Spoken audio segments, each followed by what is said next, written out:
If Donald Trump wins, there are going to be a lot of angry people. I can't promise that there won't be some fighting. But if Donald Trump wins and starts trying to implement some of these measures to take away even more rights, you're not going to want to be around for that fight. I can fucking promise you that.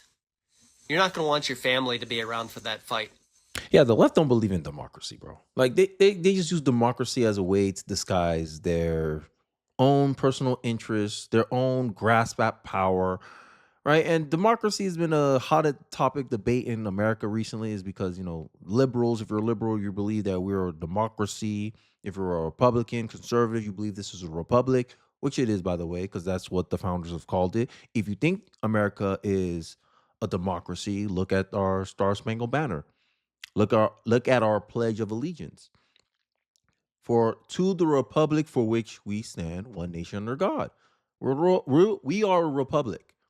The founding fathers, aka the creators, framers, the people who are integral in creating the foundation of this country, called it a republic. So it is a republic. There's no really debating this. But you'll notice in the 80s, and I'll show you some clips, in the 80s, 70s, when communism was trying to take a foothold in America, there was this big effort to label this place as a democracy so that way you can trick people. And this is the problem that I have with our politics of today, is that it's more centered around making people believe a certain narrative and them willingly giving it up power. Because this is the problem with the left.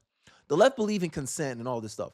So if people voted for Trump, right, and Trump goes in, he's doing what he campaigned to do, what right do you have as a leftist to riot, get mad, the fact that the people elected who they elected, right?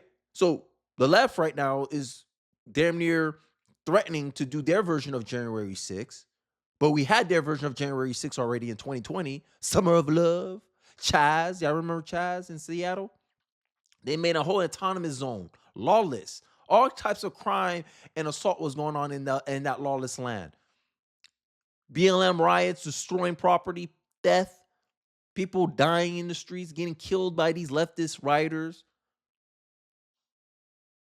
But they want to sit here and pretend, oh, it's only the far right will get violent. Now you got people in France, far left activists in France getting mad over the fact that a nationalist party has won a election, essentially. Protesters rocked Paris and several other cities across France after French President Emmanuel Macron party suffered a massive loss in Sunday's first round in the parliamentary election. Marine Le Pen, right-wing populist party, the National Rally Alliance, was the big winner.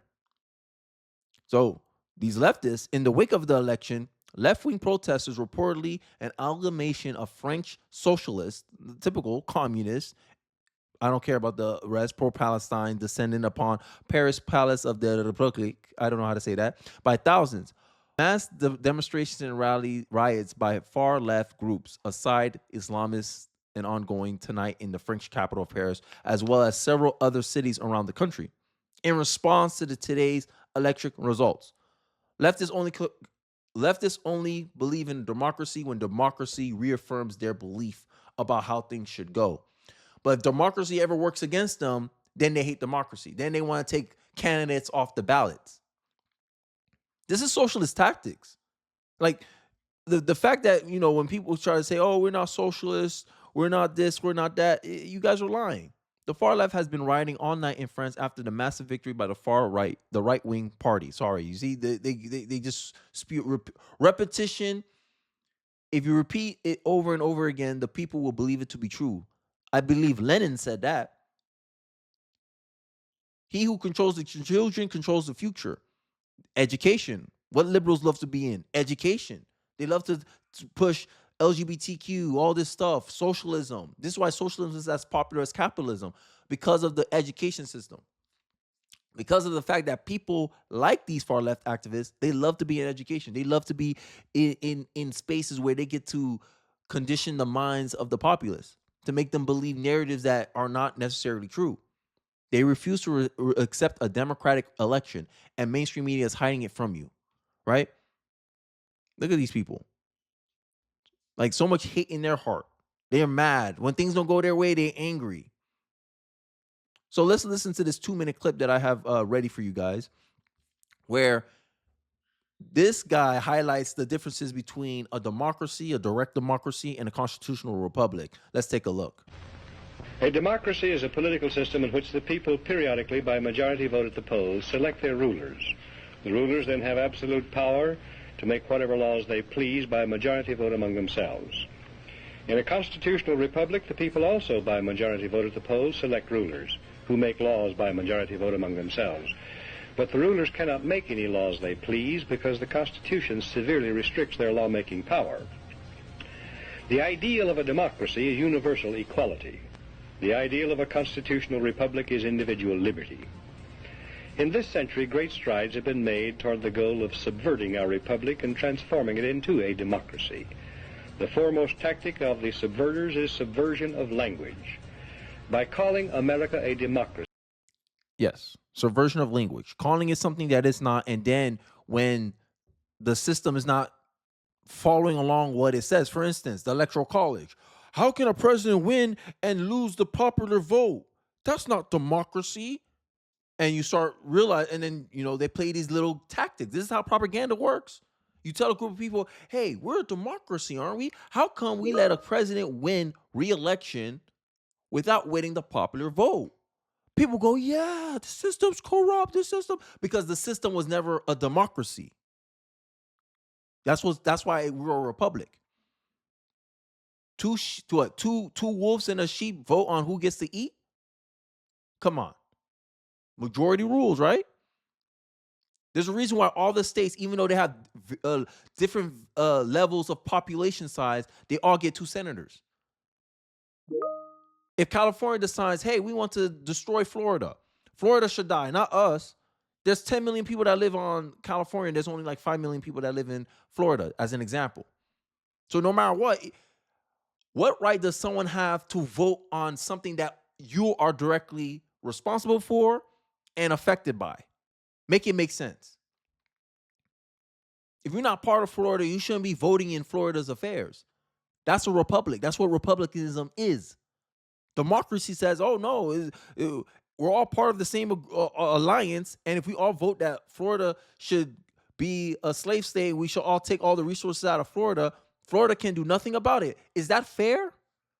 Tyranny of the majority. And this is how socialism comes into play, because Karl Marx has said it time and time again. If you read any of their language, and this is why socialists love to use democracy. This is why they love democracy, because democracy leads to socialism.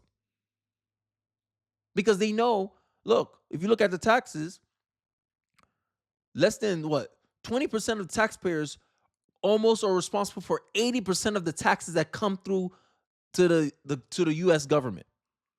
So does it sound fair to have a group of people, like majority of people aren't rich, majority of people are not the top 20%?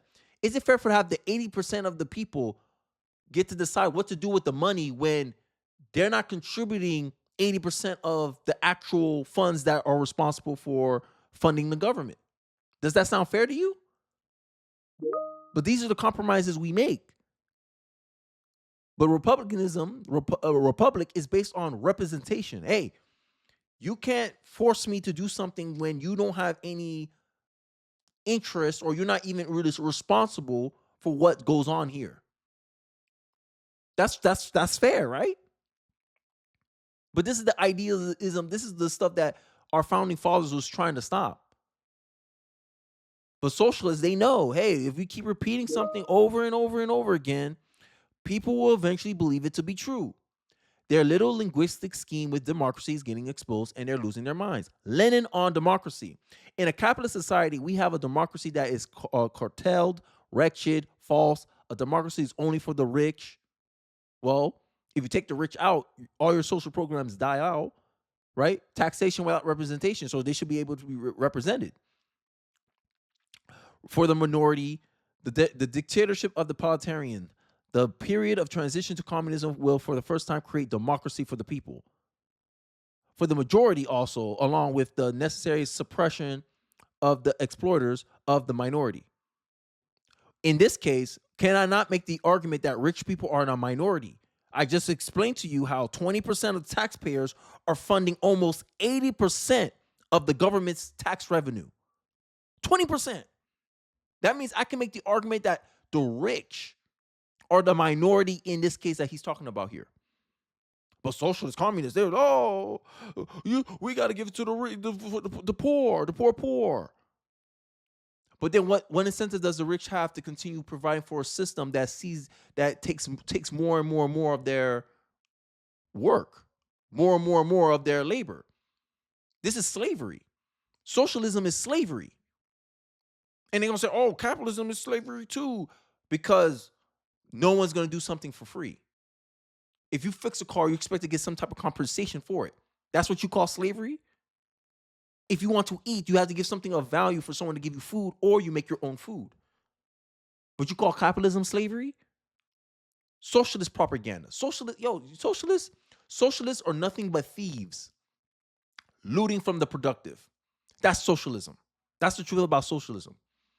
Every socialist is someone who he sees that it's hard to be valuable in society and to actually make a name for yourself, or it's harder to get the things that you want in life. So it's easier to complain and get the government force to get what you want. That's socialism. Communism alone is capable of providing really complete democracy, and more complete it is. The sooner it will become unnecessary, and wither away on its own accord. This is it. This is because this all sparks from the fact that, Democrats say, oh, I can't believe these people don't believe we're not a democracy. Benjamin Franklin said it's a republic if you can keep it. This is what he was warning about. It's a republic if you can keep it. This is the little games that they play because they know the education system. They know that, hey, if we can get to the kids, if we can get to the youth, condition their minds to look for this utopian world, which can never happen, by the way. It's impractical to look for a utopia. The most you can do is, hey, let's trade off, because every decision has a trade-off. Every system has a trade-off. And I believe as a capitalist, capitalism gives us the best trade-off. That's it. That's all I believe. It's not a perfect system, but neither is socialism. But these people will sit here and pretend that socialism is a perfect system.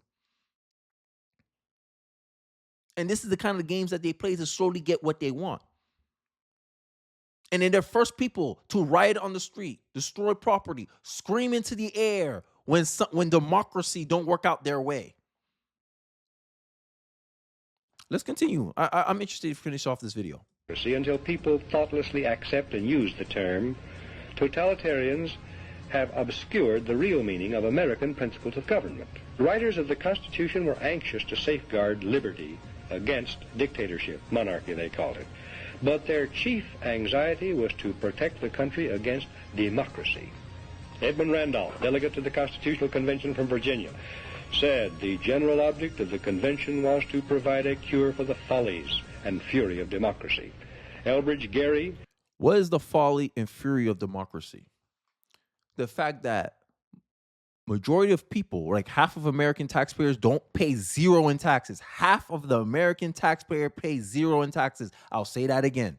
Making less than, I think if you make less than $24,000 a year, that's the majority of that group of the 50% that don't pay any taxes. But you get to vote in that impacts the revenue being used to fund the government. Now, that's a trade-off to becoming a part of society. You contribute. But how is it fair that one American gets more of his work, more of his labor taken by the government merely because he can produce more? How is that fair? Wouldn't a fair system be a flat tax? But we got this progressive tax monstrosity where you're essentially creating an incentive structure where the higher you climb, the more the government takes from you. And you wonder why so many people are not inspired to reach for success. Why many people will rather find excuses more than finding reasons to strive for more, to lift themselves by their bootstraps, more to say. Because the system itself puts up an incentive structure. Look at welfare. Welfare, if you monetize all the benefits and help that it gives an individual, it equates to $60,000 a year. And if you make more than $2,000 a month, we have to take you off of welfare. Logically, it doesn't make sense. if I make if I make more than $2,000 a month, you're gonna take my welfare away when the welfare is providing me a lifestyle that would equal to $60K a year. Shouldn't we reform that and be like, yo, if you make $60K a year, then you get off of welfare? No, it has to be over $2,000 a month. Oh, you're gonna lose your welfare, but hey, if you somehow get your income down, you can still be on welfare. What incentive are you implying there? We want you to stay dependent on the government, and that's the truth. And then when I make this connection and I say, yo, welfare is like slavery, socialism is like slavery. There's leftists on the in my comment section that have the goal to compare it to capitalism. When capitalism is a fair exchange. Hey, why should I give you my food? What do you have to offer to give me? That's capitalism.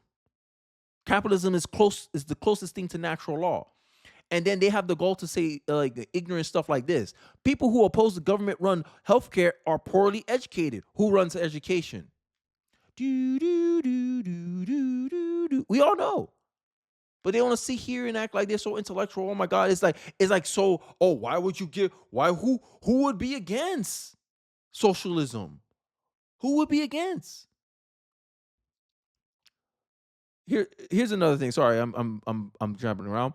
This here is a scam. The goal of schools or for those people is these people is not about making sure your kids know how to read or do math, but ensuring they believe in our democracy, aka our power. They set the terms of citizenship and use it as a vehicle to justify their brainwashing. This is why conservatives want to homeschool their kids. This is why conservatives agree with school choice, because we don't believe our tax money should be flowing into these schools just to uphold a liberal worldview or a Democrat worldview of how the world should be. Free socialism incentivizes dependency. I'll give you another example. Give a man a fish, you feed him for a day. That's socialism. That's welfare, isn't it? You don't know how to provide for yourself. You don't know how to. You don't have a skill that can adequately provide the lifestyle that you want. So you're dependent on the government, and the government decides, "Hey, we want you to do this, this, this." You will do it because you have to, because they're the ones who feed you. He who has the responsibility is the one who has the authority. If the government is responsible for your health care, they have authority over your health care. If the government is responsible for paying for your daycare, then they get to dictate the terms of how that daycare should go. Hey, we want these kids to learn about LGBTQ stuff. You don't have a say in that if they're the ones responsible for healthcare. Elect a man to fish for you, and all of a sudden, fishing becomes some of the most mythical function that only a few elites in society can perform at great expense to the rest of us. AKA, everyone else got to pay for your mess. You decided to go to school, right? For a worthless degree that couldn't pay for itself, and you making the taxpayers pay for it when 60% of the taxpayers have never graduated from college, but you're making their dollars, their portion of the tax revenue dollars, contribute into paying the taxes that will pay off your student loan debt. And then when we do pay off your student loan debt, it's responsible for 20% of the inflation that we all suffer from. Make it make sense. Whenever the government gives you a benefit, inflation is the cost for free. This is the reality that a lot of people who are so pro-socialist do not understand. Shout out to Thomas Sowell. Yesterday, June 31st was his birthday, and this summarized the logic of a socialist, Democrat, liberal, progressive liberals. In liberal logic, if life is unfair, then the answer is to turn more tax dollars over to the politicians to spend it in a way that will increase their chance of getting reelected. Thomas Sowell. Because socialism is about staying in control. Socialism is about looting the country, live like a nobleman, live like an autocracy. Your people grow poorer. You end up becoming serfs. I'm going libertarian right now. And then the politicians, they live like kings, extracting value from your wealth, from your labor. This is why rich people, this is why a lot of taxpayers who are in that top rung of the tax bracket, they don't like paying taxes because they know innately this is what it is. I'm busting my butt. You wasn't with me shooting in the gym. These NBA players they get paid like what, $400 million, 200 million go into the government. The NBA players looking at the government like, damn. Joe Biden, you wasn't shooting with me in the gym. These government officials, you wasn't shooting with me in the gym. I dedicated my life to this sport. and I'm getting to reap the benefits of my labor, and then you come in, you take half from me. Make that make sense. Liberty's the way. End big government before it ends you. Argentina's Malay miracle is exposing its failing socialist neighbors. And then people have the goal, these socialists have the goal to try to make excuses for socialism. Oh my God, no, his shrinking GDP. Socialism props its own stuff up with fake tax dollars. This is why inflation is always so rampant in these socialist countries, for the most part. And then they will make examples like Denmark, where like some of these socialist states, they're fair. Everybody gets taxed high rates. You poor, you get taxed 60%. You middle class, you get taxed 60%. You rich, you get taxed 60%. That's the only way all this lasts. But in America, we got different tax rates based on your income level because they know it's not popular to take the... This is my argument. Sorry, I'm going everywhere. But this is my argument. If you would not like the government to take 40 to 50% of the money you make $50K a year, and the government takes $25K a year, why do you think it's okay for someone who's making $200 million for the government to come in and take $100 million because it doesn't affect you? How you can justify that? That's why I say socialism is slavery. Here's the example I wanted to see. Your city on socialism, your hospital on socialism, your grocery stores on socialism, your politicians on socialism. And that is the reality of why the left of socialism, why Democrats love socialism, right? Why Democrats and politicians love big government. Because in reality is you work for my behalf. I made my point. Socialism is slavery. You can try to debate me in the comment section, but it's the perfect analogy. And then I laugh when you got all these black people who want Marxism, socialism. I'm like, yo, you want to go back to slavery? Craziness. Because that's what socialism is. You want to enrich big government. And if you're a socialist, my opinion, my view on it is you believe that somehow you'll be on the other end of the equation. You're going to be the one dictating where the resources go, so you could always provide for yourself. Instead of taking your chance, everyone has the same shot to succeed, but you're not entitled to no outcome. That's why I said the Democrats are the party of the elites. They want to decide how society goes. And this is why they're mad. Because they globalist agenda. And in a way, this is how globalism too, in a way, operates too. Except it's in a bigger scale. But I digress. I would like to hear your thoughts in the comment section below. What you guys thinking about this whole nationalist surge that's going on globally? And what do you think about the response from the left? Do you agree with me? The left don't really believe in democracy, and democracy is merely a skin suit that they use to push their agenda. I'd like to hear your thoughts in the comment section below. Don't forget to like, comment, subscribe. And I appreciate you guys watching to the end of the video. And I'll catch you guys on the next one. Peace.